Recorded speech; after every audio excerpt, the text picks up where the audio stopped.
당황스러울 수 있는데요. 제가 성경 강의 계속 교회를 하다가 잠깐 오늘은 제가 다른 곳으로 샜다가 원래는 이 말씀 전하고 교회 옮깁니다 하려고 했는데 저희 예전과 다르게 그래서 교회에 깨어날지어다 하나님께서 우리를 어웨이크닝 하시도록 이 말씀 떠올랐어요. 그래서 어제 제가 청주 한 달에 한 번씩 기도회 때 말씀을 전하고 오늘 말씀을 다시 증거하게 되었습니다. 오늘 본문과 연결되어지는 그 흐름상, 그 문맥상 같은 흐름 속에 있는 본문은 24장부터 시작돼요.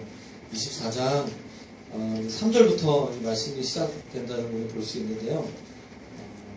보시면 성경을 좀 보시면 예수님께서 감람산에 계실 때, 올리브산에 계실 때 제자들이 예수님께 나아가서 물어봅니다.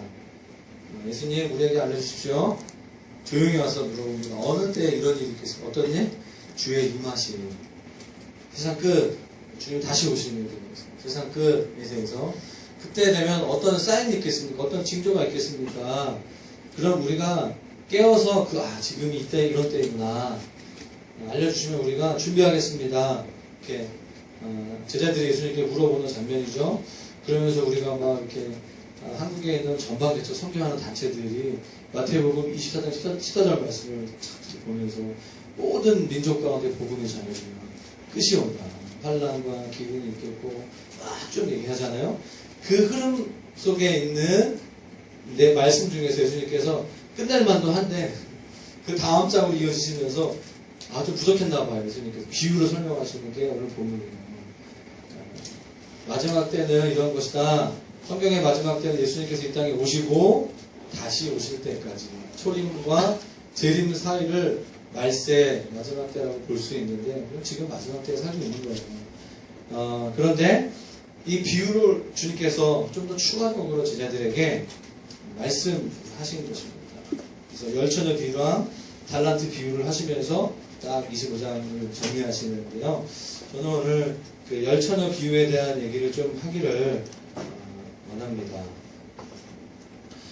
보시면 1절을 보시면 천국을 얘기하시면 천국은 열처녀 같은데 마치 등을 들고 신랑을 맞으러 나간 열처녀 같다. 주님께서 천국을 비유하실 때 보통 혼인잔치를 많이 말씀하시잖아요. 그래서 오늘 그 비유가 본문이 배경이 되는 장면을 보시면 결혼식을 딱 생각하시면 됩니다. 유대인들에게 그 당시에 결혼 문화는 우리처럼 30분, 빠르면 30분, 1시간 안에 끝나는 결혼식이 아니라 길게는 일주일 정도 파티가 연속.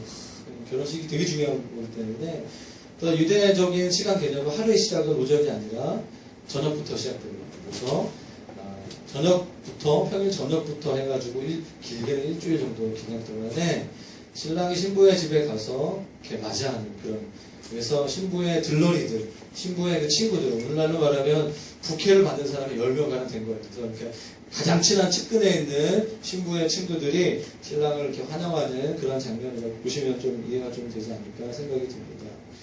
여러분, 결혼식 갈 때, 그렇죠? 결혼식 갈 때 한번 생각해 보세요. 네, 허술한 걸레 같은 옷 입고 가는 사람 있으세요? 없죠?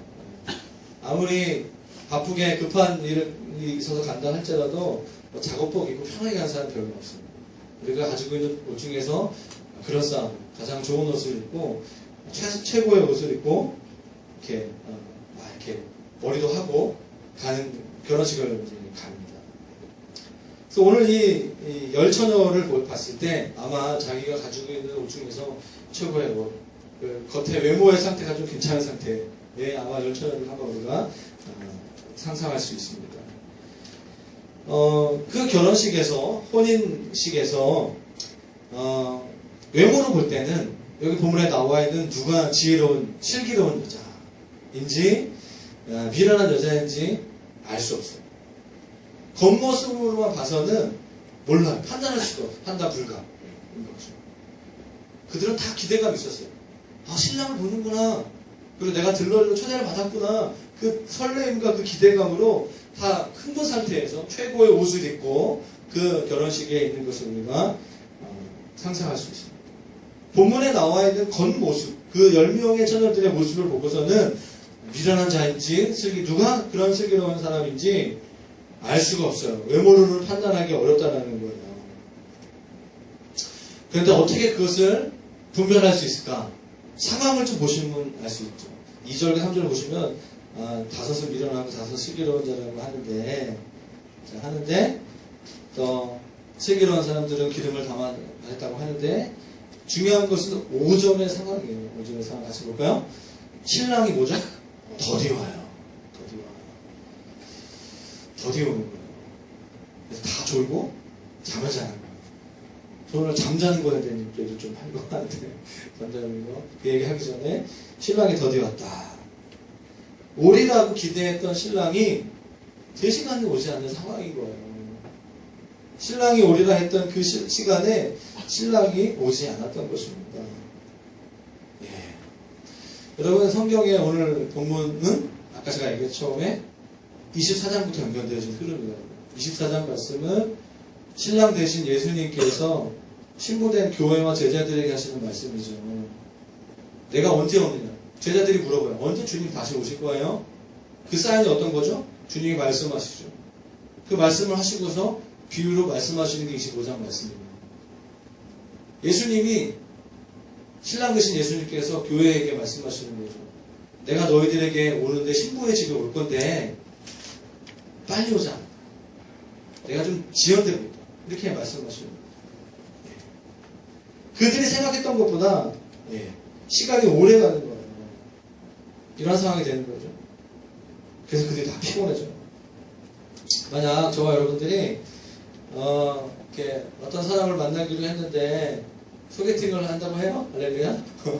소개팅 하는데 소개팅은 별로 안 좋은 일인 것 같아요. 누구를 만나기로 했는데 제 시간에 오지 않아요. 내 기질적으로 막 좀 약간 좀 시간에 대해서 막 이렇게 조금 자유로운 분들은 30분 정도 늦어도 맨날 했는데 이렇게 편하게 기다리다가 1시간 정도 넘어가면 기질과 상관없이 마음이 어렵죠?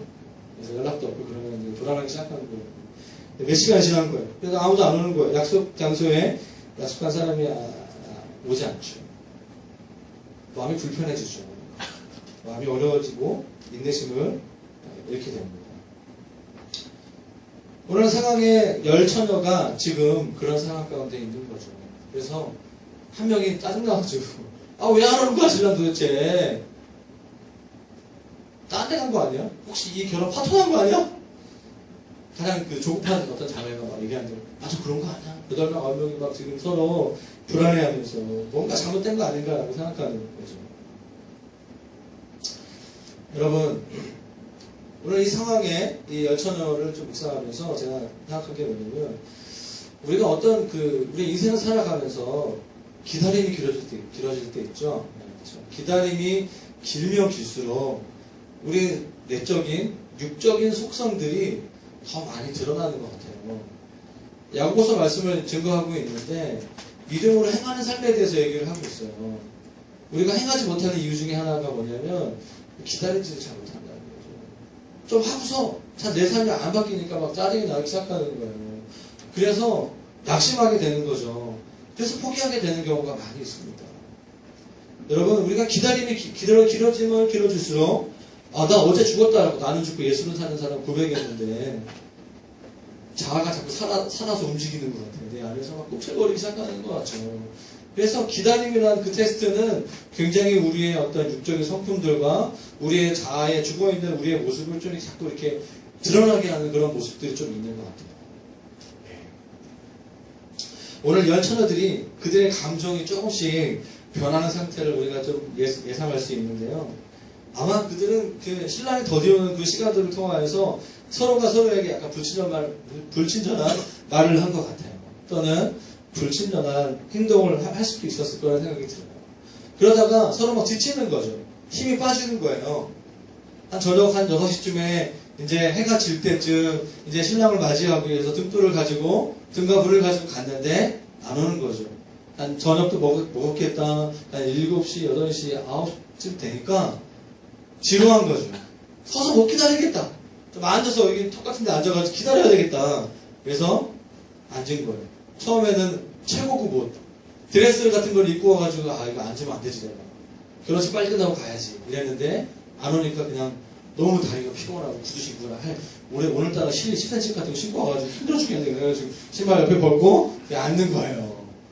처음에는 조심스럽게 앉아있죠. 나중에 최고의 옷이니까 시간이 지나면 지날수록 졸려 또 이게 그러면 졸기 시작하는 졸다가 땅에 닿고 그래서 에라 모르겠다 오늘 신랑 안 오는가 보다 눕자 그래서 다 자기 시작해요. 최고급 옷이 막 구겨지기 시작하면서 막 내가 어떻게 되는지 모르는 상태로 거의 입신의 지경에 이를 정도로 잠을 자는 상태 가운데 가게 된 거죠. 그들의 옷에 대해서 신경 쓰지 않는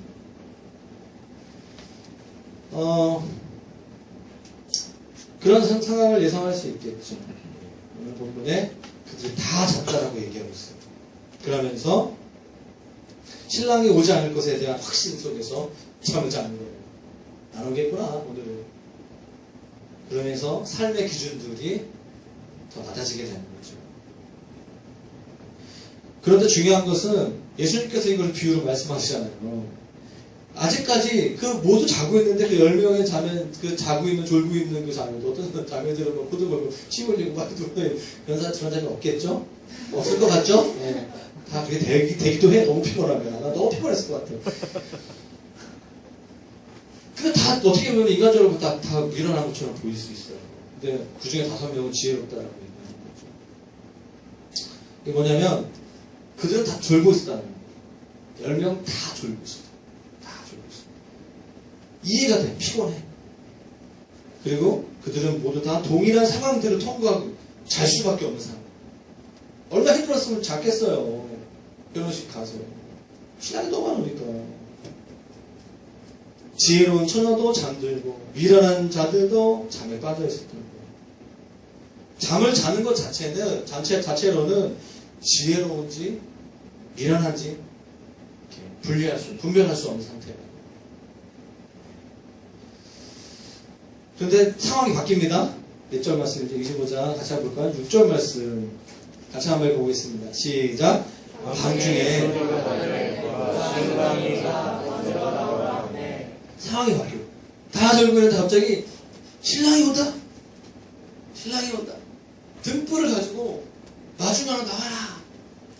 잘못하면 딴 신부집 갈 거니까 헷갈리지 않게 불을 예비하라. 잘 보이니까 잘 보일 수 있도록 언제쯤 거의 자정이 됐어. 한밤중에 이 메시지가 이 소리가 들린 거죠. 여러분 2015년 저희 교회 비전의 말씀이 이 말씀이잖아요. 마가복음 1장 저기 옆에 있는데 너희는 주의 길을 예배하라 그의 오실 길을 곱게 하라. 세례 요한에 대해서 얘기하는 거죠. 예수님보다 먼저 6개월 와서 주님의 오실 길을 예배했던 사람이 바로 세례 요한이죠. 예수님께서 다시 오실 때도 이 땅의 교회들이 주님의 오실 길을 다시 오실 길을 예비해야 돼요. 우리는 그런 부르심이 있습니다. 신랑의 친구들이 신부의 친구가 아니라 신랑의 친구들과 같이 왔던 사람들이 신랑이 오니까 이제 신부의 들러리들은 깨어나서 등불을 켜고 신랑 대신 그분께서 오실 길을 예배하라. 마지막 때 징조 중에 하나가 뭐냐면 믿는 사람이나 믿지 않는 사람은 다 잘 수 있는데 이제 깨어나라. 이제는 잘 때가 아니고 일어나라라고 그런 생각을 우리가 볼 수 있는 것입니다.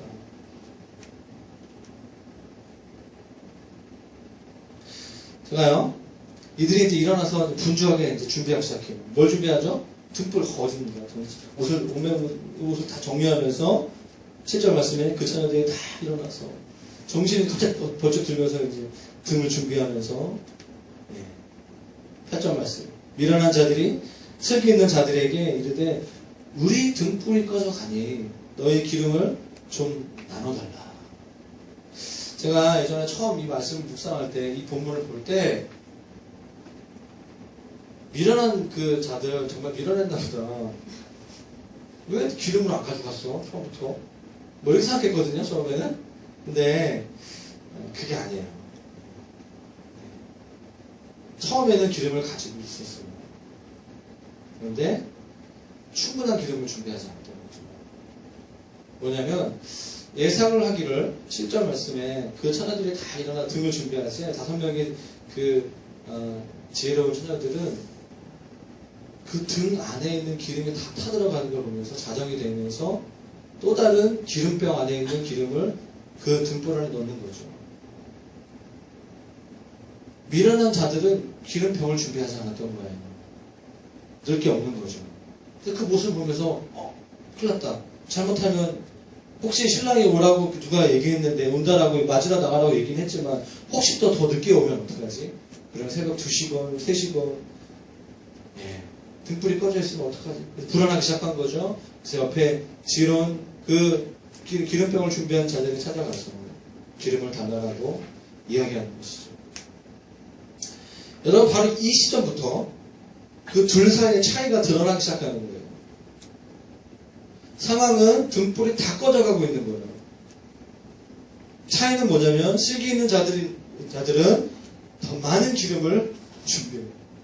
우리 민슬기 형제 선교사님 집에서 최근에 추석 때 받은 까놀리유 까놀라. 까놀라. 까놀라. 하여튼 그거를 많은 성도들한테 기름을 베푼 게 참 예언적인 그런 상황이 아닌가. 슬기는 원래 이름이 슬기서 기름이 원래 맞나? 생각이 갑자기 드네요. 기름을 이제 이거 모르시는 분 되게 당황스러운데 아는 사람은 되게 웃기냐고요. 지난주도 백진이 이민정 대학을 한 통씩 들고 행복하다 이러면서 기름을 가지고 왔는데 역시 이름을 잘 줘요. 슬기 있는 자들은 더 많은 기름을 준비한 거예요. 예. 근데 미련한 자매들이 어떡하지? 우리가 이 상황을 예측하지 못하고 기름을 준비하지 못해요. 우리가 가진 기름으로는 아침까지 그 등을 밝히지 못하겠구나. 그러면서 부탁하는 거예요. 저는 그 매정하게 어쩌면 그 10명의 들러리들은 다 친한 친구였을 수도 있어요. 동네가 자라가지고. 관계로 볼 때는 기름 나눠줄 수 있죠. 그렇죠? 우리 슬기 형제처럼 나눠줄 수 있어요. 나 선교제 가면 필요 없으니까 한두개 써라. 얼마나 감사해. 기름 나눠주고 서로 나눠주고 하면 좋잖아. 그래서 처음에 선교 읽을 때, 야, 이 슬기로운 이 그리스도인 참 이렇게 문정머리 없는 약간 불친절한 사람이구나. 이기적인 그리스도인 아니야? 이렇게 생각했어요. 근데 제가 생각해봤어요. 5명의 슬기로운 처녀들이 그곳에 있었던 이유가 무엇이었을까? 나 때문에, 자기 자신 때문에 거기에 있었던 것이 아니다라는 거예요. 그들이 그곳에 있었던 이유는 신랑을 위해서였어요. 신랑을 맞이하고자 하는 그 목적 때문에 그곳에 있었어요. 신랑을 위해서 그들이 옷을 그렇게 입고 나갔고, 그들이 등을 가지고 기름병에 더 추가적으로 준비한 것은 자기를 위한 것이 아니라 혹시 늦게 올 신랑을 위해서 등과 불을 준비한 것이죠. 마침 등불 안에 있는 기름을 자전거에 다 써버린 것이죠. 준비한 기름을 다 채우면 아침까지 갈 수 있는 상황이에요. 그런데 만약 그 슬기로운 자들이 그때부터 미련한 처녀들에게 그들이 관계가 있고 안타까워서 그들과 기름을 나눠 쓰기 시작하면 6시간 정도 버틸 그 양이 반으로 주는 거죠. 그러면 혹시 신랑이 더 늦게 와서 새벽 4시건 5시에 오게 되면 신랑이 신부의 집을 잘 찾아야 되는데 다른 집에 가면 어떻게 해요? 엄청난 부끄러운 일이 일어나는 거예요. 그렇죠? 그런 상황을 누가 책임지죠? 신랑이 책임져요. 이것은 신부의 들러리의 문제가 아니라 신랑이 혹시 모를 그 상황은 신랑이 부끄러워야 될 상황인 거라는 거예요. 그러므로 슬기로운 자들은 기름을 주면 안 돼요. 왜? 신랑이 오는 그 길을 우리라도 예배하고 있어야 되겠다. 등불을 유지해야 되는 거예요. 신랑을 위해서. 그 유혹, 그 관계 가운데 그것을 나눠줘야 되는 그 유혹을 뿌리치고 미안하지만 저기 나가서 보십시오. 너희가 쓰기에 부족할까 하노라. 차라리 지혜롭게 얘기하는 거예요. 파는 자들이 있는데 좀 멀지만 가서 너희 쓸 것을 너희가 사라. 우리가 다른 집회, 다른 사람들, 다른 목회자 저뿐만 아니라 은혜를 받을 수 있어요. 주님으로부터는 성령의 기름 부으심은 본인이 직접 받는 거예요. 자꾸 신앙을 의존적으로 신앙생활 하잖아요? 이렇게 되는 거예요. 주님으로부터 여러분들이 은혜를 받아야 돼요. 우리가 예수 그리스도를 주로 고백하면 우리가 성전입니다. 아멘? 우리가 거룩한 곳이에요. 우리 거룩한 사람이 거룩한 장소에 가면 그 장소가 거룩한 장소가 됩니다. 우리 안에 계신 예수님으로 충분합니다. 그게 성령 충만한 상태죠. 우리가 먼저 성령 충만을 받아야지 도시가 바뀌는 거예요. 내가 주님으로 관계해서 정말 충만해야지 우리 가정과 직장이 변화되는 거죠. 군대가 바뀌고. 그렇죠? 할렐루야? 네. 근데 안타까운 사건이 벌어져요. 되게 안타까운, 여기서 끝나면 뭐 그럴 수 있다. 근데 중요한 건 이제 10절, 클라이막스로 가고 있어요, 이 비유가. 10절, 같이 볼까요? 시작. 그들이 살아간 사이에 신랑의 영으로. 이거. 하필 그때 꼭 신랑 중에서 기다렸다는 것처럼, 갑자기 신랑, 다섯 명이 살아간 것처럼, 기다린 것처럼, 그 살아간 사이에. 진짜 안타까운 사람. 인간으로 진짜 쟤는 재수없다. 구원에도 커트라인이 있나요? 이런 상황. 그들이 살아간 사이에 비유잖아요. 비유. 신랑이 옵니다. 준비하였다. 무슨 기름을 더 준비한 사람들은 함께 신랑과 함께 혼인잔치에 들어가고 문이 뭐죠? 닫혀. 닫힌 후에 11절 남은 처녀들이 와서 이러고 주여 주여 우리에게 열어주소서. 신랑이 아니라 주야. 또 열어주소서. 야, 인간적으로 보면요, 정말 하나님 매정하신 분, 이런 비유를 하실까 생각을 이제 하게 돼요. 이거 좀 공평하지 않은 거 아니에요? 한 6시간 정도 이렇게 그들이 수고하면 했는데, 여러분 생각해 보십시오. 신랑이 우리 결혼식에 갔는데, 친구 결혼식이라고 자매들 갔는데, 신랑이 늦게 오다가 가서 신부 올 거야. 이래주고 있는데, 왔어. 잠깐 핸드폰 받으러 갔어. 넌 저 입장할 수 없어. 이러면, 그 친구 관계 다 깨지는 거예요. 신부랑 이 들러리도 관계 다 깨지고 난리가 난 거죠. 이 비유를 주님 말씀하시는 거예요. 문 닫혔다. 인간적인 판단으로는 공평하지 않아 보여요. 그렇죠? 그런데 우리가 기억해야 될 것이 있습니다. 이 말씀을 하시는 분이 누구인가? 예수님이에요. 예수님께서 우리의 주인이십니다. 예수님이 교회의 주인이세요. 예수님이 성경 말씀에 나와 있으면 그거예요. 우리가 우리끼리 얘기를 할 수 있어요. 이래가 저렇게 얘기할 수 있는데 결국 우리는 그 말씀을 봐야 돼요. 말씀을 보셔야 돼요.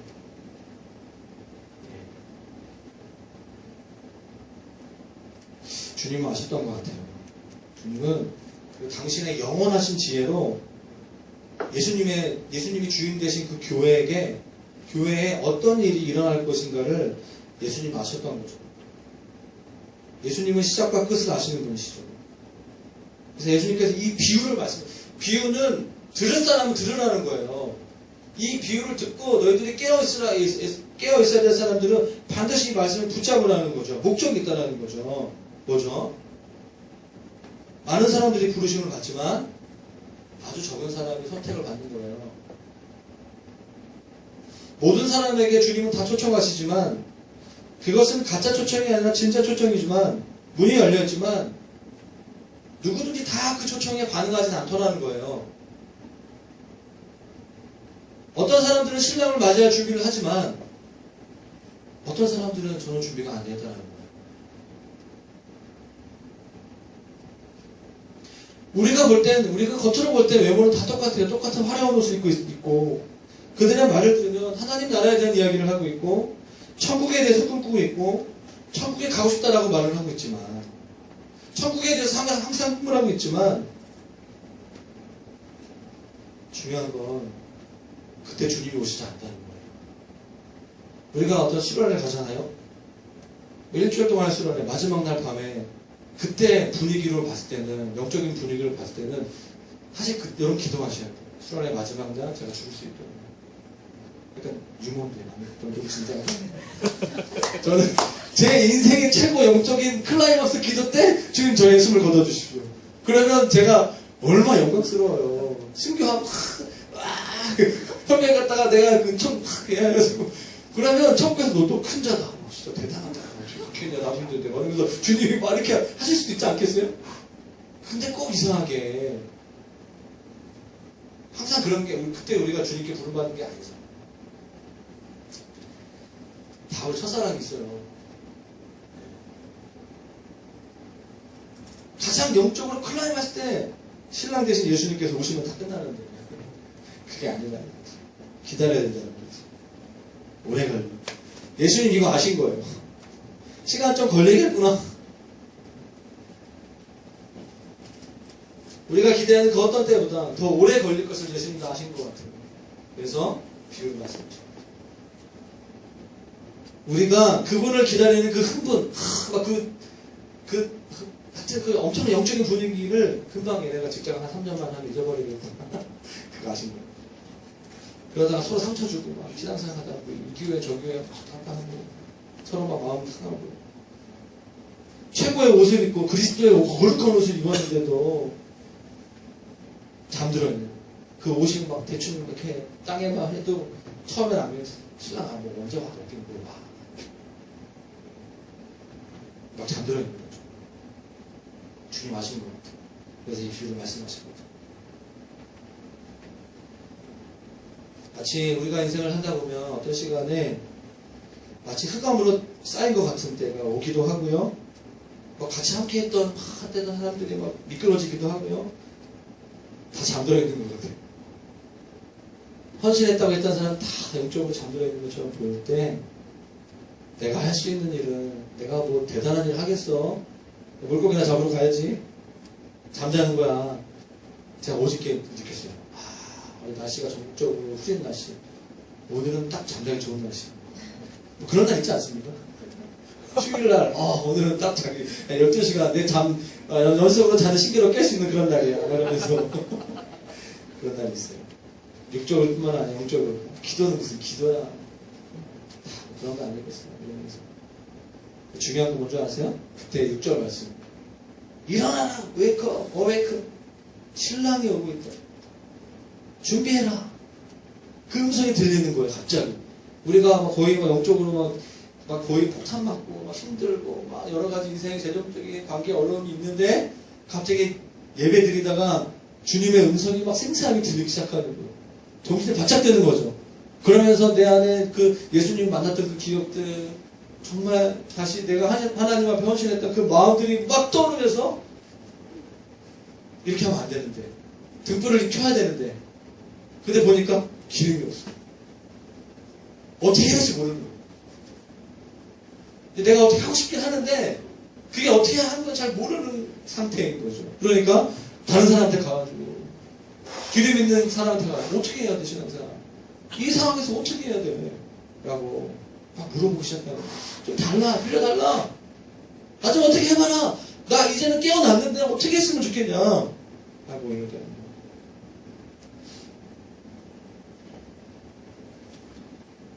여러분, 영적인 어떤 그 진보 성장은 이걸 깨달아야 돼요.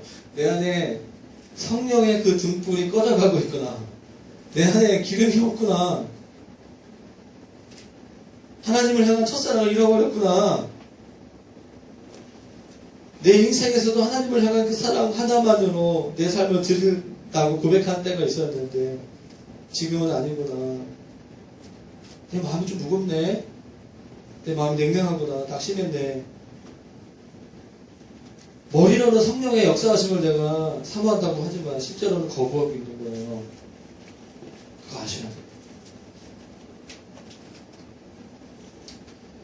야고보서 말씀은 그렇게 얘기하고 있어요. 의로운 일, 선한 일, 그게 너희가 해야 될 일을 어떻게 살아갈 것인가에 대해서 알면서도 실제로는 그렇게 살아가지 않는 것을 죄라고 얘기하죠. 그것은 복음에 합당한 삶이 아니라고 얘기하고 있어요. 성경은 그렇게 얘기하고 있습니다. 여러분, 영적으로 잠들어 있으면요, 옳은 일이 뭔지 알면서 옳은 일을 안 하는 거예요. 옳은 일이 무엇인지 모르면서 안 하는 건 잠든 게 아니라 그냥 그 사람은 그런 거예요. 그냥 죽어 있는 거죠. 처음부터 사망이에요. 원래는 알아. 깨어났어, 한 번. 그런데 알면서 안 하는 거죠. 잠들어 있는 거예요. 어떻게 해줘? 영국은 깨야 돼. 사랑해요. 깨야 돼. 우리가 저는 이해해요. 이 공간에서 주일 설교하고 주일 예배 2시, 3시에 예배 드린다는 것이 제가 뭐 이렇게 설교를 잘하는 사람도 아니고 졸려요. 이해해요. 그럼 어떡하지? 깨야 돼. 다음에. 난 원래 죽은 사람이 아니고 난 잠깐 자고 있을 뿐이야. 그렇게. 주님 그거에 대해서 얘기하시는 거예요. 깨어나라는 거예요. 내가 지금 뭔가 변화가 필요한 거예요. 그런데 많은 사람들은요, 계속 미뤄요. 잠자면서 내가 깨어나야 되는데 계속 자. 아는데 자. 영적으로 잠자는 상태. 이게 참 딜레마거든요. 그게 주님께 그렇게 얘기하는 거죠. 주님 제가 다음 주에 좀 하겠습니다. 이번 주에 급한 프로젝트가 있고, 중요한 약속이 있고, 압박스러운 일이 있는데 그거 좀 해결하고. 신기한 건 뭔지 아세요? 다음 주가 되면 또 그런 일이 있어요. 또 있고. 이게 인생이에요. 그게 6개월, 1년이 되는 거죠. 여러분 그 멍해를 벗어버리셔야 돼요.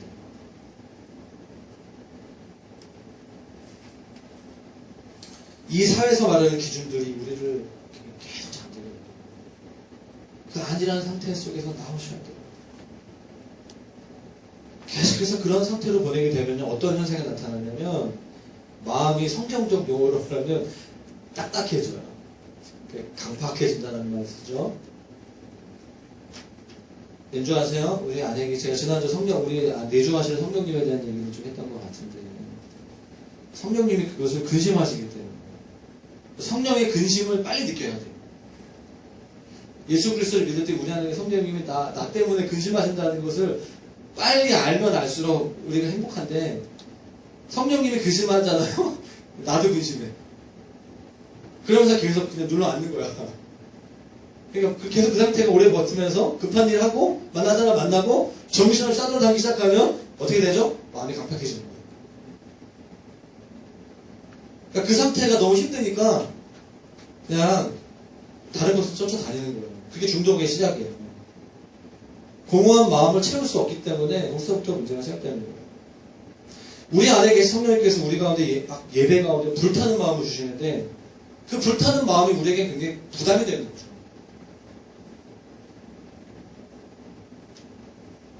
계속 미루는 것은 성령이 불을 끄는 거예요. 즉각적으로 순종하지 못해요. 정말 예수님 잘 믿는 사람의 특징이 뭐냐면 단순해요. 어린아이 같아요. 하나님 나라의 큰 자가 되려면 그냥 내가 오늘 들려지는 메시지대로 가셔요.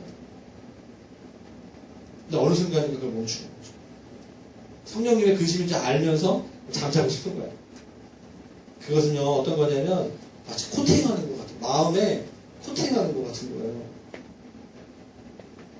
우리 속사람에 있는 성령님께서 큰 소리로 우리에게 말씀하시는데 예지야 머물러 이렇게 방탄문으로 코팅 찡 하면서 막 근데 막 이렇게 음소거처럼 만들리는 거지. 할렐루야? 딱 맞지? 그래서 우리의 마음을 아니라고 했죠. 아니에요. 저는 믿습니다. 우리의 마음을 다 말해보세요. 무딘 상태로 만드는 우리의 마음 무딘 상태. 저에게요. 저의 주님의 찔림이 성령님의 찔리심이 우리가 굉장히 불편하기 때문에 그 불편함을 벗어버리는 것이 잠자는 상태예요. 만약 우리 가운데 그런 일이 일어나게 되면 성령님, 여러분 딱 성령 하나님을 생각했을 때 가장 먼저 기억해야 될 건 뭐냐면 성령님의 능력이시다, 그가 아니라 성령 하나님의 인격적인 모습이라는 거예요. 우리가 그것을 되게 부담스러워 하잖아요. 그 주님이 조용히 물러가세요. 그러면 어떤 상태는, 그러면 우리가 되게 편안해져. 거짓 평안인데 성경에 말하면 압박을 안 느끼기 때문에. 주님이 우리에게 확 찔림이 없잖아요. 그러니까 막 사는 거죠. 그래서 우리가 깨달아야 될 것이 있습니다. 우리의 마음에 마치 어떤 한 코팅, 어떤 것이 이렇게 우리를 쓰여져 있다는 것을 알아야 돼요. 날마다 어떤 단단한 것이 우리를 계속해서 고린도후서 4장 말씀에는 믿지 않는 자들의 마음을 뭐라고 혼미케 해서 복음의 영광의 광채가 들어가지 못하도록 하는 거예요. 들어가지 못하도록 하는 거예요. 뭐가 있어요? 사랑하는 여러분, 주님께서 여러분에게 어떤 메시지를 하고 계십니까? 혹시 최근에 주 초에는 월요일, 화요일쯤에 정말 그 메시지대로 하나님 나에게 주신 말씀대로 살겠다라고 결정을 했어요. 수요일쯤 되면 목요일쯤 되면 어제는 나한테 굉장히 파워풀한 나는 죽고 예수를 산다고 했는데 오늘은 좀 별로 감동이 없어. 오늘 나에게 영향이 없을까? 그것은 주님의 메시지, 말씀의 능력이 없는 것이 아니라 우리의 마음이 지쳐서 그런 거예요. 메시지의 능력을 잃어버린 것이 아니라 우리의 마음이 아주 강팍해지지 않았겠지만 조금 강팍해진 거예요. 그때 우리 영혼을 깨워야 돼. 흔들면서 깨워야 돼. 그런 것들, 무거운 것들을 흔들어서 깨워야 되는 거예요. 네. 제가 이번 주에 지난주 주일날 닭강정 먹다가 왼쪽 어금니에 있는 금리발 한 부분이 좀 손상이 됐어요. 처음에는 이거 별거 아니겠지. 조금 한 거니까 좀만 더 추가로 땜빵하면 되지 않을까 했는데 병원에 치과에 갔어요. 그러니까 다 갈아야 된대. 다 빼야 된대. 큰일 났다. 좀 비쌀 텐데. 어떡하지? 그래서 생각하다가 선생님이 혹시 그거 금리 뺐다가 다시 쓰는 거냐. 그러더니 바보 같은 질문을 했어요, 혼자. 혹시 저처럼 그런 생각 한 적 있어요? 그러면 한 20만원 정도 돈 아낄 수 있겠다. 그게 아니라 버리더라고요. 돈이 많이 나왔는데. 그래서 마취 주사를 했어요. 신경치료 하기 전 단계는 마취 주사. 여기가 막 투여협에 전에 이렇게 부어가지고 말을 못하는 거죠. 그러니까 막 쑤셔도 막 그렇게 아프진 않았어요. 아프진 않았어요. 여러분, 우리가 성령 하나님을 거부하게 될 때 우리가 그런 일을 하는 거예요. 의사 선생님이 아픈 부위에 마취 주사를 넣는 것처럼 우리의 마음의 어떤 부분이 마비되는 거예요. 이상하잖아요. 부자연스러워요. 성령이 주는 부담감을 더 이상 못 느끼는 거죠. 여러분, 성령님의 임재를 못 느끼는 것의 특징이 뭐냐면 하나님 아버지의 사랑을 못 느끼는 거예요. 여러분, 최근에 하나님의 사랑을 경험한 적이 언제 계십니까? 그분이 정말 선하시고 그분이 나에게 정말 친절하시고 정말 나를 향한 국률을 본다는 그런 하나님 아버지의 사랑을 느낀 적이 언제 계십니까? 저는 어저께 말씀을 준비하기 전에 교회 개척에 대한 책을 봤어요. 오늘 예배 이후에 모임이 있는데 그 모임을 준비하기 위해서 약간 교회 개척에 대한 책, 간증집이 아니고 그런 책이 아닌데 그 책을 보다 눈물이 났어요. 좀 이상하죠? 이상한 것 같긴 해요. 근데 그 책을 보면서 하나님이 이 땅의 교회를 얼마나 사랑하시나 눈물이 나요. 하나님 아버지 정말 사랑하시고 예수 그리스도가 정말 이 교회의 주인이시고 여러분, 하나님 아버지의 사랑을 언제 경험하셨습니까? 우리가 하나님 아버지의 사랑을 경험하지 못하면 우리 타협합니다.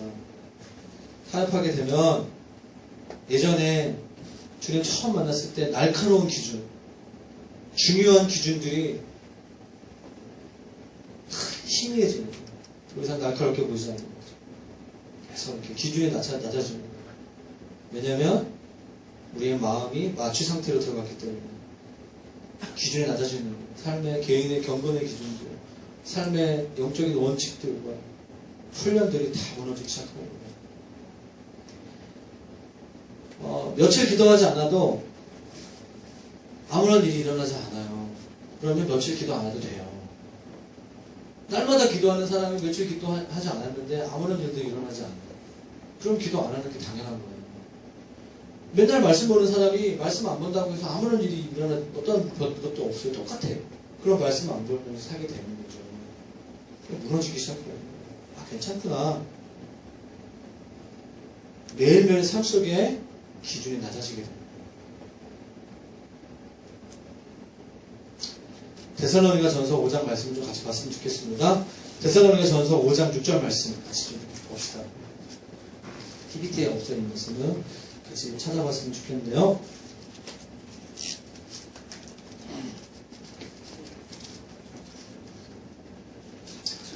6절, 7절, 8절 말씀. 자, 우리 큰 소리로 읽도록 하겠습니다. 시작. 그러므로 우리는 다른 이들과 같이 자지 말고 오직 깨어 정신을 차릴지니라. 자는 자들은 밤에 자고 취하는 자들은 밤에 취하되 우리는 낮에 속하였으니 정신을 차리고 믿음과 사랑에 호신경을 붙이고 구원의 소망의 투구를 쓰자. 하나님이 우리를 세우심은 노하심이 이르게 하심이 아니요 오직 우리 주 예수 그리스도로 말미암아 구원을 받게 하십니다. 아멘. 아멘. 다른 이들처럼 자지 말고 오직 깨어서 정신을 차리라 라고 얘기를 하고 있습니다. 여러분, 우리가 이렇게 어떤 성경 모임, 예배 때나 기도 모임 때 피곤해서 졸 수 있잖아요. 그러면 옆 사람이 야 그만 자 찌르잖아요. 그러면 이렇게 자다가 계속 갑자기 이렇게 말하는 사람들이 뭐예요? 나 안 잤어. 나 안 잤어. 우리 애들이 잘하는 거예요. 막 우리 은혜가 피곤하면 짜증을 내요. 그럼 은혜가 피곤해 더 짜증내. 안 피곤해. 너 졸려서 너 안 졸려. 졸리는데 안 졸린 거죠. 이게 뭐죠? 잠자고 있는 사람들은요 자기가 잠자는지 잘 몰라요. 조는 사람들은 자기가 졸는지 잘 몰라요. 어느 순간에 싹 가잖아요. 그래서 옆 사람이 말해주는 거예요. 그죠? 내가 널 보는데 지금 좀 졸고 있는 것 같아. 깨어. 그렇죠? 그러면 그 사람이 뭐 찬물을 마신다거나 화장실을 가던가 그러면 잠에서 깰 확률이 높죠? 근데 똑같은 패턴, 제일 잠자기 편한 이 모습으로 이러고 있으면 100% 좋은 거야. 아침에 엄마 아빠가 옛날 어렸을 때 막 깨우잖아요. 우리가 일어났는데 아침에 급한 중요한 약속이 있는데 아침에 일어나. 알람을 틀었어. 그러면 5분만 더 자고 싶어. 날씨도 추운데. 이불 속에 있어요. 근데 나는 깼어 지금. 5분에 깰 거야? 근데 50분, 1시간 뒤에 깨져 맞춰? 진짜 깨어나려면 이불을 코팅 같은 그 껍질 같은 그 이불을 던지고 일어나서 샤워를 해야지 새벽에도 나올 수 있는 거예요. 근데 난 새벽에도 갈 거야. 새벽에 노란 얘기가 아니라 예를 들자면 갈 거야? 나 분명히 갔어. 내 몸은 이미 1시간 전에 가 있어. 그러나 나는 이불 속에 머물러 있을 거야. 왜냐면 난 지금 피곤하니까 5분 더 자기야 난 괜찮은 사람이야. 난 일어날 수 있어. 그러다가 1시간, 2시간 일어나는 경험을 많이 하고 그 다음날 또 그렇게. 우리 계속 그렇게 산다는 거예요. 담요를 뒤집어 쓰고 있으면 다시 잠들어 버릴 수밖에 없어요. 의식은 깨어있다고 생각하지만 사실은 자고 자기는 깨어났다고 하지만 실제로는 자고 이거 아셔야 돼요. 여러분들이 진정으로 하나님을 찾겠다고 결단하지 않으면 여러분 다시 잠들 수밖에 없어요. 다시 한번 잠자는 상태에 빠지게 됩니다. 오늘 깨어나지 않으면 내일 자고 있어요. 그래서 우리 삶의 변화가 일어나지 않는 것이죠. 계속 반복되고 언젠가는 주님이 말씀하신 게 뭐죠? 내가 도적같이 올 거야. 성경이 그걸 말하고 있는 거예요. 절대로 거기서 피하지 못할 거예요. 하나님은 우리가 깨어나는 걸 기뻐하십니다. 답은 이 비유의 핵심은 되게 간단해요. 그런즉 깨어있어. 이불 속에 머물러 있지 말고 너의 의심만 깨어있는 게 아니라 진짜 네 몸과 네 온 정성이 깨어있어야 된다는 말씀이죠. 여러분 깨어나시기를 축원합니다. 계속 깨어있는 상태를 유지하는 거예요. 깨어있는다는 것은 계속해서 깨어있는 상태를 유지하는 거예요. 낮에 아들이 속한 자처럼 여러분들이 사시는 거예요. 주님은 저와 여러분 가운데 새 영을 부어주실 거예요. 부흥을 주실 거예요. 회복시켜 주실 거예요. 새 힘을 공급해 주실 것입니다. 이사야서 말씀처럼 주님을 기다리는 자들에게 하나님께서 독수리 날개쳐 올라간 같이 새 힘을 주실 거라고 말씀하고 계세요. 우리가 걸어가는데 피곤하지 않을 거라고, 달려가는데 곤비치 않을 거라고 주님 말씀하세요. 왜 피곤한 줄 아세요? 새 힘을 공급받지 못하기 때문이요. 주님은 우리 가운데 공급하시는 분이십니다. 예레미야 29장 13절 말씀에 너희가 나를 찾고 진심으로 전심으로 찾으면 나를 만날 것이고 나를 발견할 것이라고 주님께서 말씀하셨습니다. 말하십시오. 나는 주님을 찾을 것이다. 감사합니다. 한번 따라해봅시다. 나는 주님을 찾고 또 찾을 것이다. 아멘. 한 번 더. 전심을 다해서 주님을 찾을 것이다. 아멘입니까? 우리 하나님 신실하신 분이세요. 하나님께서 우리 부르셨습니다. 그 부르심을 완수하게 하면서 끝까지 그 길을 가게 원하십니다. 더디 오는 것처럼 보여도 우리 인생 여러분 100세 시대 살고 있잖아요. 앞으로 살 게 너무 많아. 정말 이 수많은 날 동안 깨어있다는 것은 사실 쉬운 일이 아닌 것 같아요.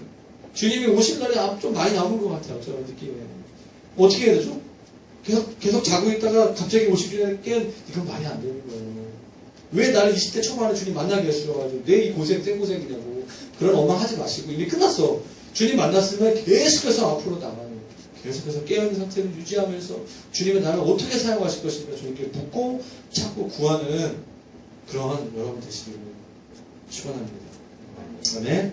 주님께서 우리 가운데 역사하실 것입니다. 그 기름병을 준비하십시오.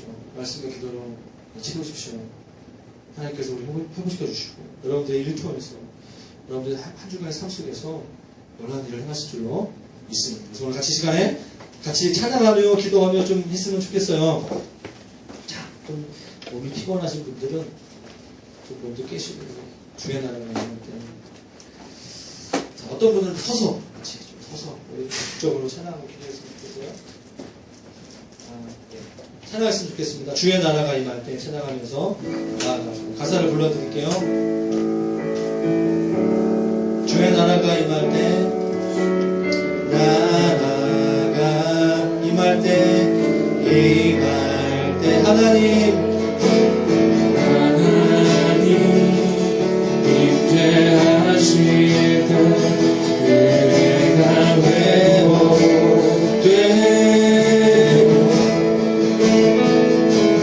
이적을 일어나 전능하신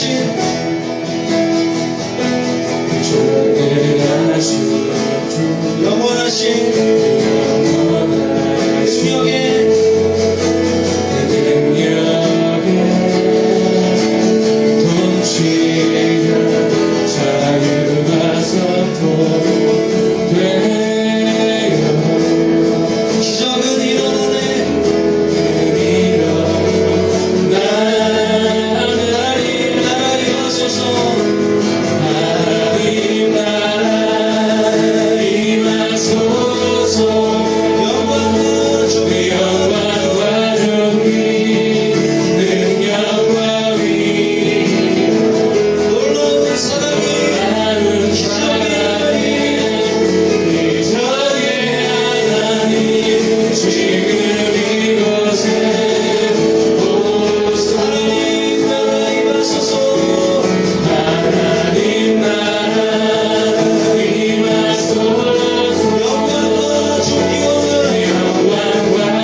일을 행하시는 여호와, 그것을 만들며 성취하시는 여호와, 그의 이름을 여호와라 하는 이가 이와 같이 이르시더니 너는 내게 부르짖으라 내가 내게 응답하겠고 내가 알지 못하는 크고 은밀한 일을 내게 보이리라. 아멘. 우리가 시간에 부르짖으면서 기도할 텐데요, 우리가 기도할 때 하나 기억해야 될 것은 무엇이냐면, 하나님은 일을 행하시고 일을 만드시며 일을 성취하시는 분이십니다.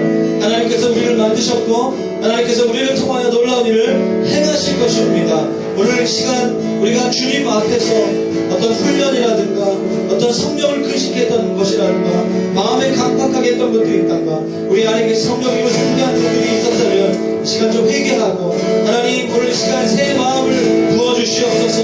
하나님 내가 잠자고 있는 영적 상태에서 벗어나서 오늘 지금 이 공간에서 하나님 주님의 몸된 교회가 함께 주의 이름을 부르짖으며 나아갈 때 오늘 크고 은밀한 일을 나에게 임하여 주시옵소서. 이 교회 가운데 새 영을 부어주시옵소서. 우리 주여 한번 부르짖고 기도하겠습니다. 주여, 예, 주여 하시옵소서.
빠져 있습니다. 잠자는 영적 상태에 빠져 있습니다.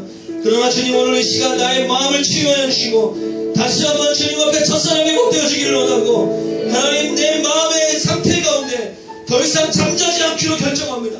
주님이 각 사람에게 말씀하신 영적인 분량들이 다 다를 텐데 주님 내가 나에게 우리 교회에게 하나님 회복이 필요합니다. 하나님에게 임하여 주시옵소서. 우리를 새롭게 하여 주시옵소서. 이 홍대 땅 가운데 이 서울과 이 대한민국 땅 가운데 하나님 제일을 행하여 주시옵소서. 내가 오늘 나는 내가 죽고 예수님이 내 안에 살기 때문에 오늘 나는 다른 삶을 살기로 결정합니다. 주님 내 앞에 역사하여 주시옵소서. 우리 그렇게 기도하게 하시고 다시 한번 우리 공동체를 위해서 우리 목장을 위해서 같이 옆에 손을 잡고 기도하시는 분들은 옆에 오고 자매들은 손을 잡고 기도하시고 한 주간 동안 우리가 말씀을 전하겠습니다. 성령을 우리가 동의하겠습니다. 주님 나를 도와주시고 이 교회가 살아있는 교회로 일어나게 주시옵소서라고 기도를 나누기를 기도하겠습니다. 주여 기도하겠습니다.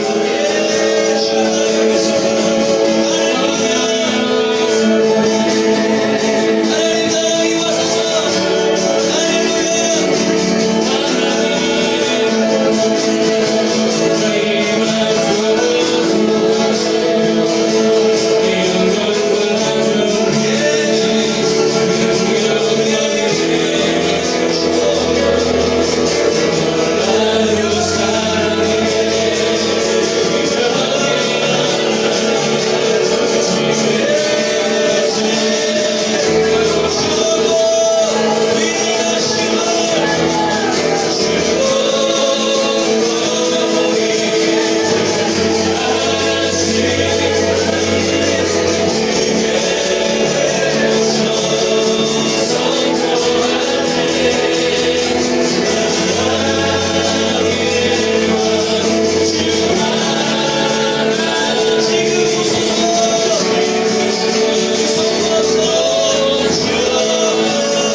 깨어있으나 너희는 그 날과 그 때를 알지 못하느니라.